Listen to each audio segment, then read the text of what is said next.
Estamos de regreso en RD al Descubierto. En estos últimos meses se ha hablado mucho sobre reforma fiscal, ley de responsabilidad fiscal, macroeconomía, inflación, pero vamos a ser un poquito serio y honesto. ¿Cuántos entendemos realmente de estos temas, más allá de cómo afecta a nuestros bolsillos? Hace poco se aprobó la ley de responsabilidad fiscal. El presidente Abinader la describió como una ley precursora y necesaria a la esperada reforma fiscal. Para hablarnos y aplatanarnos este tema, recibimos al decano de la Facultad de Ciencias Económicas y Sociales de la Universidad Autónoma de Santo Domingo, Antonio Siriaco. Bienvenido. Muchas gracias, Abril, por invitarme a tu programa. Siempre estamos aquí a la disposición. ¿Por qué era necesario una ley de responsabilidad fiscal?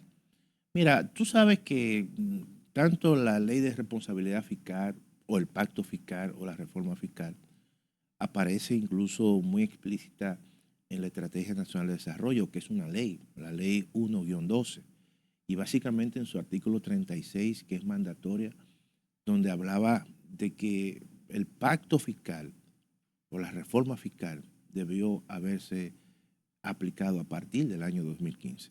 Pero evidentemente los pactos son soluciones un tanto consensuadas, ¿no?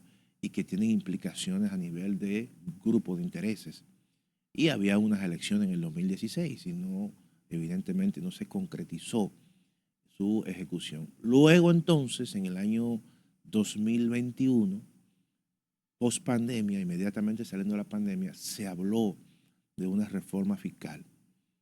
Pero evidentemente el mundo entero, y no escapaba la República Dominicana, estaba saliendo de una pandemia. No habían condiciones, vamos a decir, en términos económicos. La gente, las empresas estaban exhaustos y no podían hacer un esfuerzo, obviamente, porque cualquier pacto fiscal implica una especie de sacrificio. Pero posteriormente pasa la pandemia, viene el 2021, 2022, 2023 y ya en el 2024 se está hablando de una reforma fiscal. Dentro de ese contexto ya se había planteado el tema previo de establecer una ley de responsabilidad fiscal como un avance precisamente de establecer una gobernanza, vamos a decir, y una responsabilidad del Estado, enviando una señal para establecer legitimidad, no solamente para la población dominicana, porque cuando tú le pides a la sociedad dominicana o a cualquier sociedad que tú debes pagar más impuestos, la sociedad te dice, ¿y tú? ¿Qué me vas a dar a ¿Qué cambio? me vas a dar a cabo? Porque la sociedad cuestiona cómo tú estás usando esos recursos. Por lo tanto, una reforma fiscal no solamente hay que hablar de impuestos, sino también de la calidad del gasto. Y para tú tener una calidad del gasto, tú tienes que ser responsablemente fiscal. Para tú decir, esa es la siguiente pregunta. claro, ¿A qué le llamamos entonces responsabilidad fiscal? Entonces, es una gobernanza y es un acuerdo y es un esfuerzo y es una señal que tiene que enviar el Estado Dominicano que diga, mira, yo oficialmente y constitucionalmente yo voy a usar los recursos del Estado, de la sociedad dominicana o cualquier sociedad de manera responsable.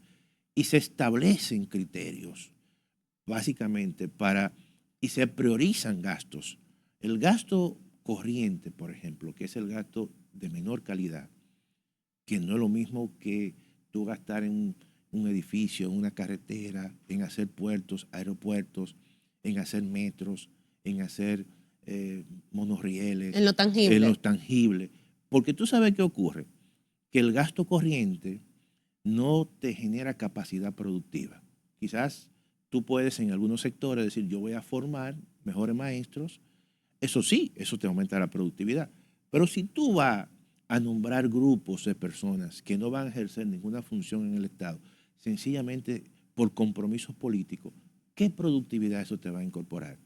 Entonces, lo que mejora la capacidad productiva es cuando tú amplías la infraestructura de los países, porque eso mejora la eficiencia, eso te reduce costos. Cuando tú mejoras una carretera, tú llegas mucho más rápido. Y mucho más una economía como la economía dominicana, que es una economía en crecimiento, que necesita cada vez mejorar su infraestructura. Entonces, en ese sentido, la ley de responsabilidad fiscal lo que trata es de contener el crecimiento del gasto de menor calidad. ¿Y cuál es el gasto de menor calidad?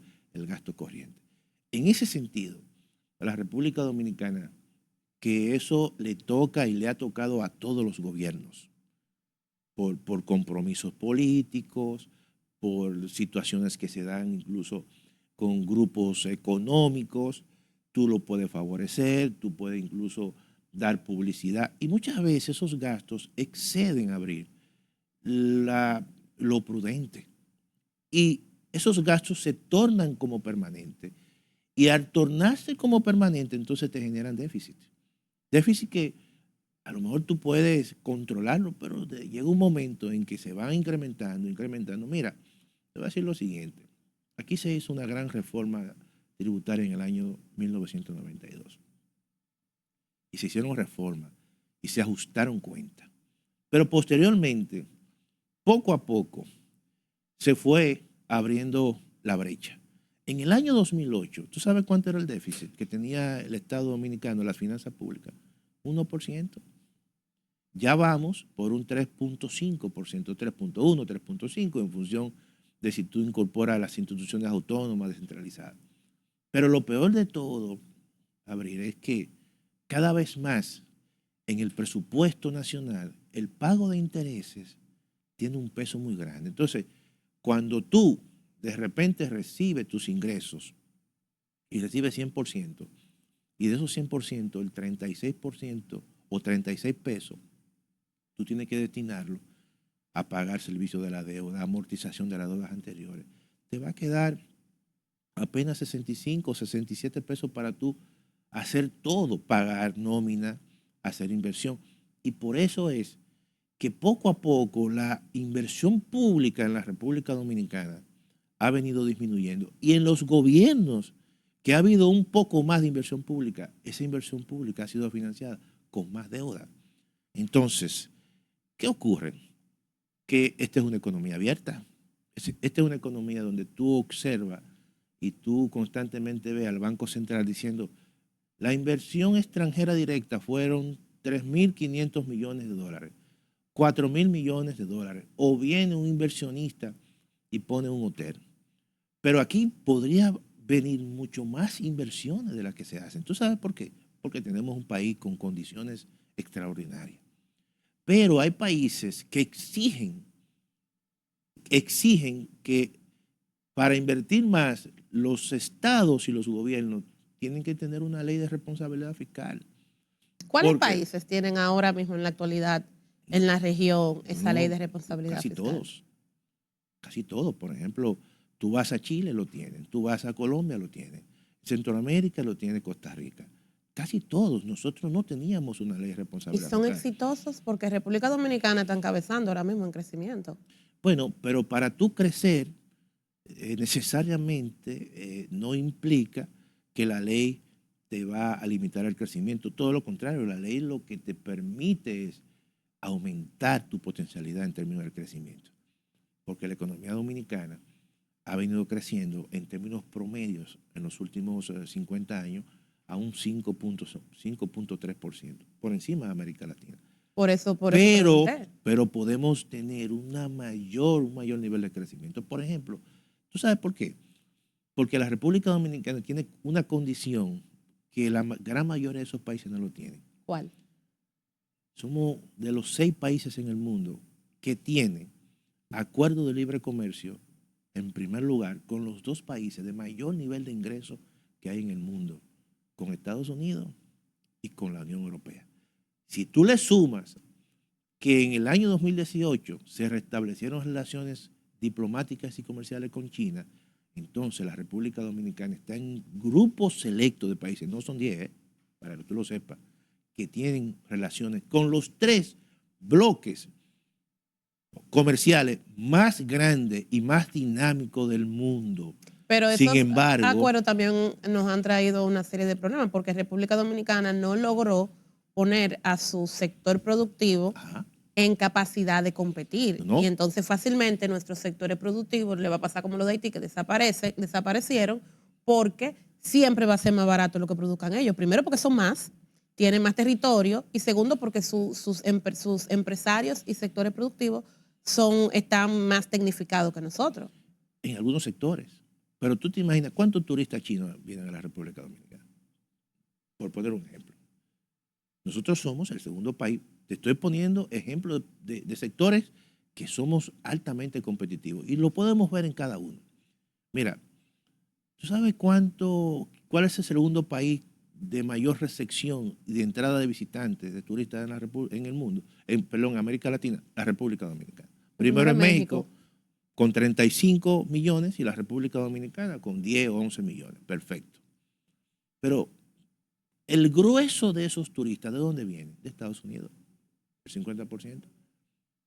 Oye, ¿tú te imaginas que la República Dominicana estuviera hoy recibiendo 2 o 3 o 4 o 5 millones de turistas chinos, que es el país hoy en día que posiblemente en los próximos 10 años ya tenga un PIB mucho más alto que el PIB en dólares que los Estados Unidos? Que algunos economistas sugieren que China lo tiene ralentizado a propósito, para que no lo vean como un peligro. Claro, entonces lo que te quiero decir es que tenemos un mercado ahí que no estamos aprovechando.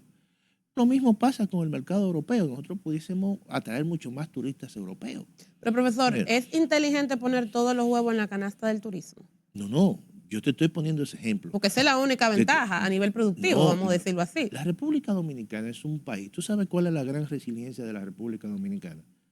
Es que es un país muy diverso en términos productivos.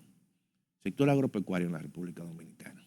Que es el que está gritando por los acuerdos de libre comercio. Sin embargo, nosotros, el sector agropecuario, hay que rendirle un homenaje históricamente en este país.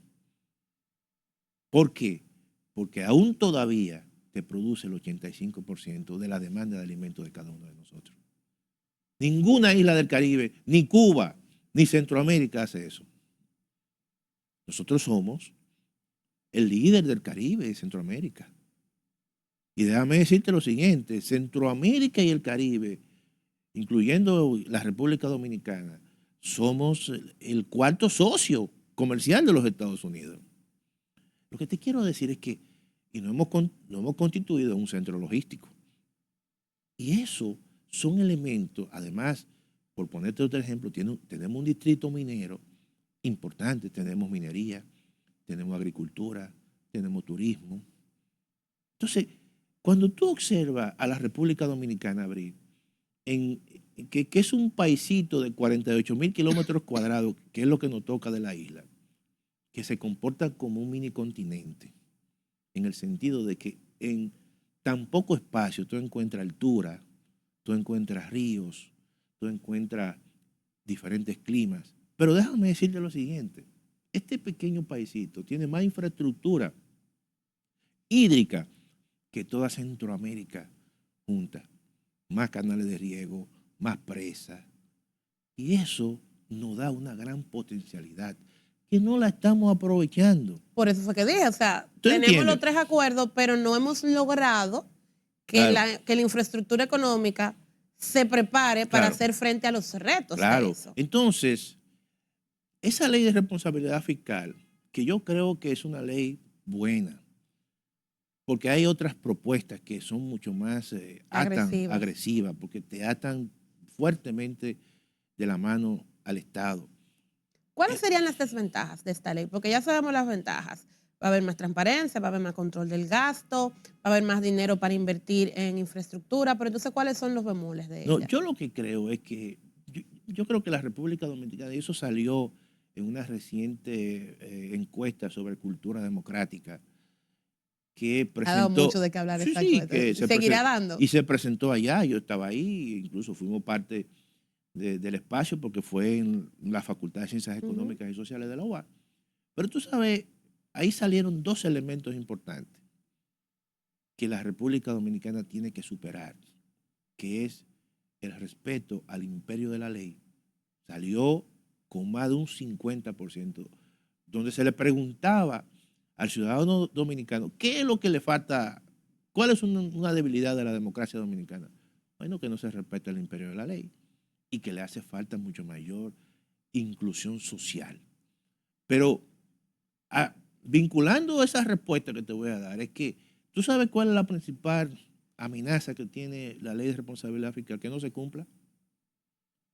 Ese es su principal reto, entonces. Claro, porque ¿cuál es el problema? Nosotros tenemos, en términos de lo que es la Constitución de la República, una Constitución nueva del 2010, es cierto, muy avanzada, pero tenemos que comenzar a cumplir, Abril. Entonces, esa ley de responsabilidad fiscal, si plantea un techo al crecimiento del gasto primario, y que precisamente lo que eso trae como consecuencia es que ese crecimiento del gasto primario va a ser menor que el crecimiento. ¿Qué son los gastos primarios para los neófitos Claro, de economía como yo? el gasto primario, para que el público lo entienda y que tú lo entiendas y aquellos neófitos que no son economistas lo entiendan, generalmente cuando tú recibes tus ingresos y tú a esos ingresos le restas los gastos, si tú tienes algún préstamo, tú tienes que pagar intereses. Entonces, yo lo que hago es que los ingresos menos los gastos, sin incluir los intereses, eso da como resultado el gasto primario. Es un gasto que no incorpora el pago de intereses que yo tenga. Y eso pasa también en el presupuesto. Los gobiernos generalmente toman prestado y eso se refleja el próximo año en pago de intereses. Entonces yo digo, lo que yo reciba menos lo que yo gaste y no le pongo los intereses. A eso es que se refiere el gasto primario. Y en la ley de responsabilidad fiscal se habla de ponerle a ese crecimiento un techo de un 3% más la inflación.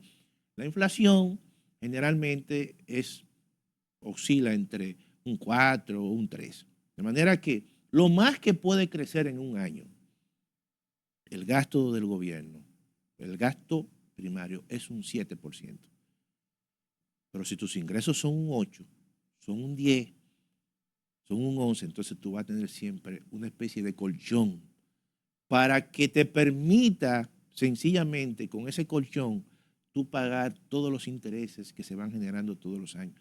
Y eso lo que hace es que te disminuye la deuda pública. Es como hacerle un abono extraordinario. Extraordinario. Exactamente, tú lo has dicho. Tú dices, mira, yo ahora te voy a dar un aporte. Un avance al un capital. avance, porque yo quiero disminuir mi deuda. Y entonces eso es lo que está haciendo el Estado. Pero para eso tú tienes que tener voluntad. Para eso tú tienes que decir, no, yo lo voy a hacer, pase lo que pase. Y la Porque ley, al final, claro, si un gobernante decidiese no cumplirla, no hay régimen de no consecuencias. hay régimen de consecuencias. No, y además, tú puedes tener la ley ahí. Pero aquí hay 500.000 leyes que no se cumplen. Que no se cumplen. Entonces, ese es el principal reto. Y para mí esa es la principal falla que tiene. Claro, cuando tú y yo le he analizado, yo dije, mira, eso pudiese haber sido mucho más amplio, porque por ejemplo... ¿Qué usted le agregaría? Por ejemplo, en Chile. Si usted pudiese. En Chile, que tiene tradición de tener una ley de responsabilidad fiscal, ellos le llaman sobre la base de reglas fiscales. Y ellos plantean, son más estrictos, dicen, mira, debe haber una regla especial que yo creo que se debió haber puesto en esta ley de responsabilidad fiscal. Una regla especial que todo tipo de endeudamiento que se haga en la República Dominicana sea solamente para gasto de capital, para inversión. Más nada. Si eso se hace... Se refiere a inversión, construcción. Construcción, infraestructura. Entonces, eso, porque yo te voy a decir lo siguiente. La deuda no es mala. La deuda no es mala, Abril. Cuando tú tomas prestado, si tú tomas prestado para comprar una vivienda, tú asumes un pasivo, pero tú estás construyendo un activo. Un activo. ¿Y qué hace ese activo? Que borra el pasivo. Ahora, si tú vas al banco, si tú vas o con tu tarjeta de crédito y tú asumes una compra, que es una deuda, en francachela, tú estás aumentando un pasivo y no estás generando un activo. Y mucho más, ese activo que tú has comprado, porque siempre un activo no tiene un valor, porque se deprecia. Es lo mismo que cuando tú compras un vehículo. Un vehículo, muy bien, es una gran inversión, te va a permitir mayor movilidad. Sin embargo, inmediatamente tú sacas ese carro, se deprecia. Tú nunca lo vas a vender al precio que tú lo compraste. Por lo tanto, es un activo que se deprecia y tú vas a tener un pasivo. Por eso es que las los mejores préstamos y los mejores endeudamientos es para fines de inversión, porque cuando tú creas un activo y sigues creando activos, tú estás aumentando la capacidad productiva de una nación. Tú estás generando empleo de calidad. Tú estás mejorando la eficiencia de la economía. Y tú estás también haciendo que el sector privado sea mucho más productivo y mucho más eficiente. Y eso mejora la competitividad de una nación. Y por eso yo hubiese puesto esa coletilla, esa regla especial en esa ley de responsabilidad Que fiscal. hubiese sido como una limitante a los Claro, gobiernos los para que gobiernos, cumplan con para ella. que cumplan con ella, porque ¿cuál es la crítica que le hacen a los gobiernos aquí? Todos, esa es la realidad, porque todos lo han hecho. Siempre hay compromiso y todo comienza, voy a controlar el gasto de publicidad, que siempre eso ocurre, sin embargo terminan incrementándolo. Y eso es una crítica. No es que no se dé una publicidad, no es que esté vinculada, pero muchas veces esa partida excede otras partidas que son importantes. Entonces descuidamos los elementos que son necesarios, que demanda la sociedad, que en muchos casos mejoran los servicios públicos y cuando tú vienes a ver, ya tú tienes obviamente una partida que sobrepasa los límites necesarios y prudentes, ¿no? Y entonces la sociedad te lo reclama. En ese aspecto, eso no genera legitimidad ante los gobiernos para reclamarle a la sociedad que se sacrifique. Cuando nosotros vamos a un país europeo que tienen esa tradición del bienestar, ese estado de bienestar, ¿de dónde viene?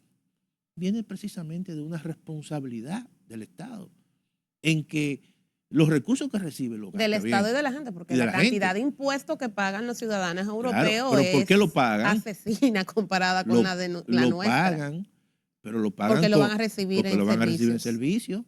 ¿O tú crees, por poner un ejemplo, que existe esa gran cantidad de legisladores?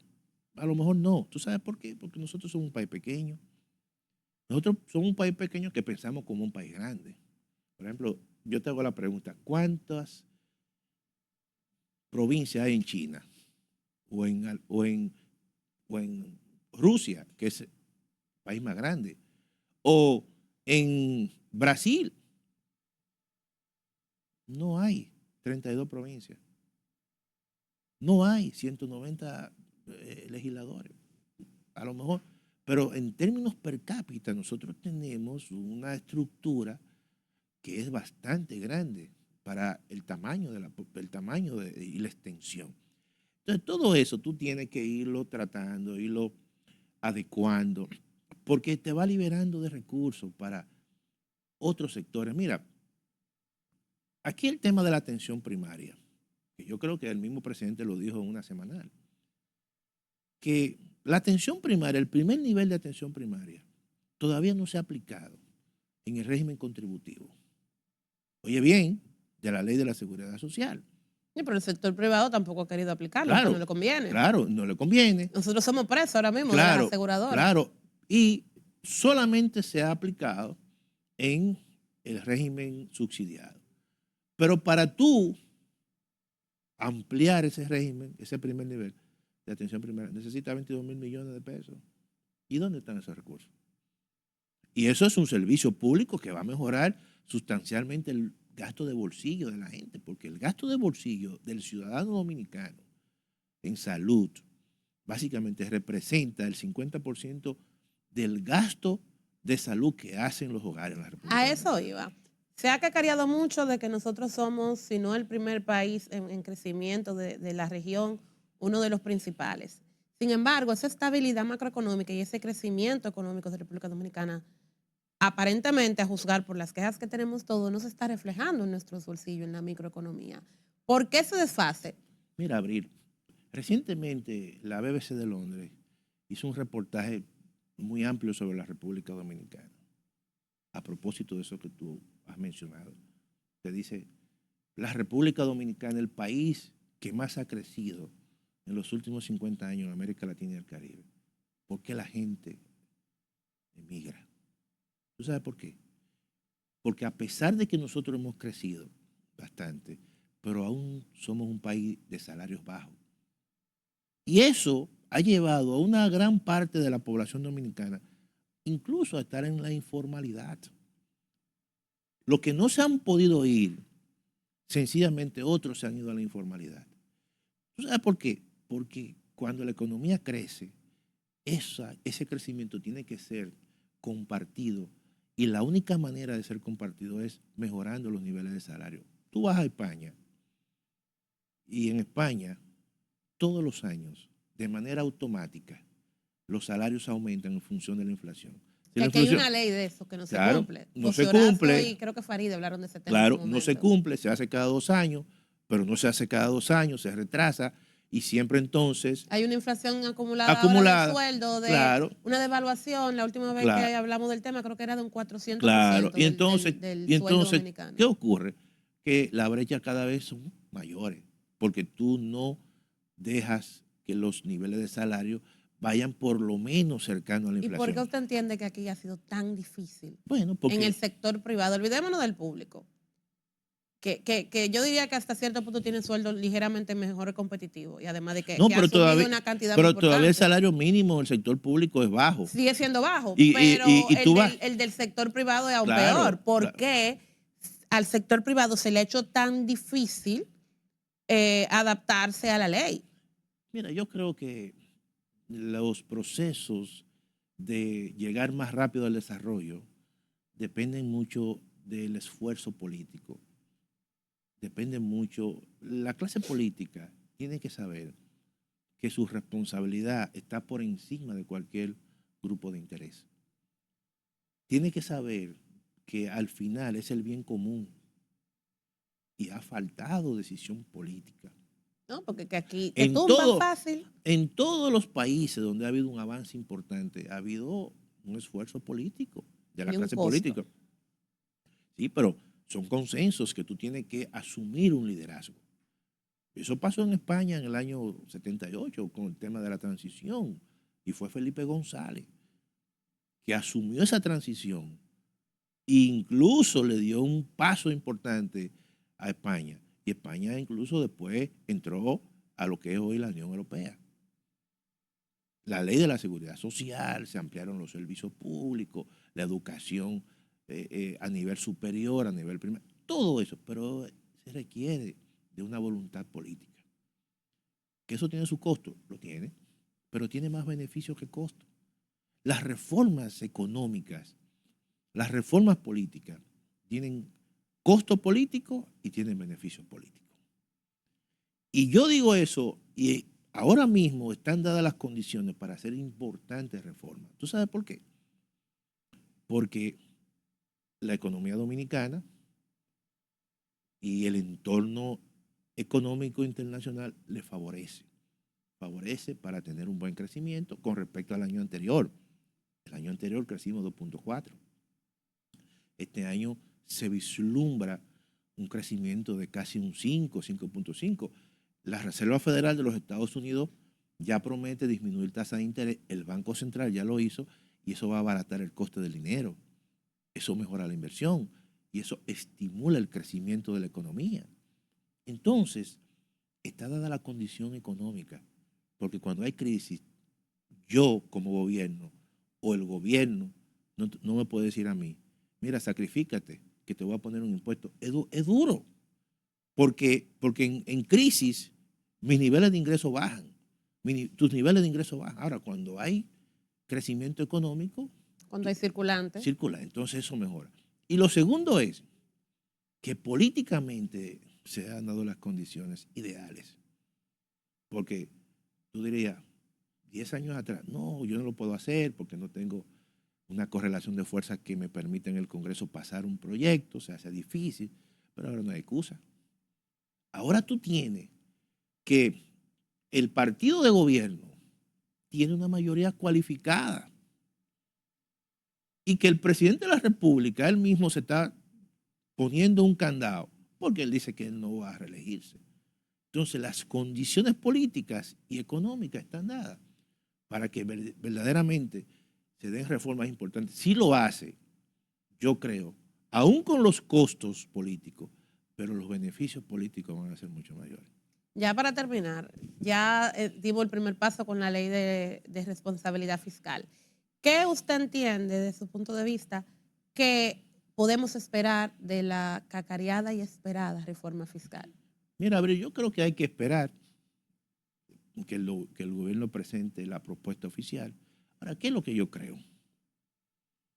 Yo creo que hay que aprovechar esta coyuntura y atacar los grandes problemas estructurales que tiene el sistema tributario dominicano. Número uno, la evasión fiscal. Oye bien, la evasión fiscal, tanto en el impuesto sobrepasa el 50%. No, y no solamente eso, estamos hablando en términos de que eso es mucho más de 500,000 millones de pesos. Yo me río mucho cuando hablan de la corrupción política, porque la corrupción privada es... No, claro, ¿tú entiendes? Entonces, uno. Dos, tratar de ir buscando una solución al tema de la informalidad. Mira, aquí hay mucho, el tejido empresarial en la República Dominicana son microempresas. El Banco Central presentó una encuesta reciente. El 98% de las empresas son pymes. El 85 son pymes y del 85, 94.4 son microempresas. Y representan casi el 30% del PIB. Claro, del PBI. Y solamente el 14% está formalizada. Que el 85% está informal. Bueno, pero es que con ese anticipo y ese pago de ITEVI pero por nosotros entregada, no por en pagada, nuestra propuesta, es complicado. en nuestra propuesta, y la avanzo aquí, ya lo he señalado en otros aspectos, proponemos reformar el régimen simplificado de tributación incorporando el monotributo. ¿Qué es el monotributo? Si Abril tiene una microempresa, esa microempresa se le va a poner un monto fijo como un único pago, que eso incluya TSS, Infotel y cualquier impuesto que pueda pagar en uno solo. Y ya. Y ya. Y usted sabe que tiene que producir para pagar eso. Eso va a evitar que tú tengas que contratar un experto. Yo tengo un contable. Yo soy una pyme y tengo un contable. Claro, porque yo no voy a terminar con una multa porque yo no entiendo el sistema. Entonces, oye, el país donde la tasa de informalidad es más baja en América Latina, ¿sabes cuál es? Es Uruguay y tiene el monotributo. Pero no solamente eso. La propuesta de nosotros implica que tú no vas a tener que hacer una declaración anual. Solamente te vas a registrar en la DGI. 3. Esa propuesta también incorpora un programa de microfinanzas dirigido precisamente a todos aquellos que tienen el monotributo, donde usted pueda, si quiere ampliar, buscar un préstamo a tasas obviamente mucho más bajas que la del mercado. Todos esos incentivos están vinculados con el monotributo como una forma de que mejorar el que está dentro y los que están fuera tengan una opción, que no vean a la DGI como un gran enemigo y que comprendan esos procesos y que vean que esos procesos son simples. Entonces yo creo que esos son dos grandes problemas que hay que resolver ahora. Claro, tú puedes decir, mira, vamos a revisar las exenciones, hay que revisarlas, pero resolver los problemas estructurales, que si tú no los resuelves, que cualquier reforma que tú hagas y no lo haces, es como un jarro pichado. Que tú llenas porque si el se vaso, escapa el 60% de los ingresos, vamos a seguir con vamos a estar lo mismo. Y vamos a seguir un grupito cargando con todo ese peso. Con todo el peso de las finanzas estatales. Así es. Entonces yo creo que están dadas las condiciones económicas y políticas para hacer una gran reforma o grandes reformas que dejen un legado importante. A lo mejor no las resuelvan todas, pero que se sienta que se está avanzando. Profesor, muchísimas gracias. Gracias a ti por la invitación, Abril. Señores, esto ha sido todo por hoy. Muchísimas gracias por su sintonía. Recuerden seguirnos en nuestras redes sociales, RD al Descubierto para Facebook, Twitter, Instagram, YouTube y Spotify. Y no olviden leer El Pregonero RD. Nos vemos la semana que viene.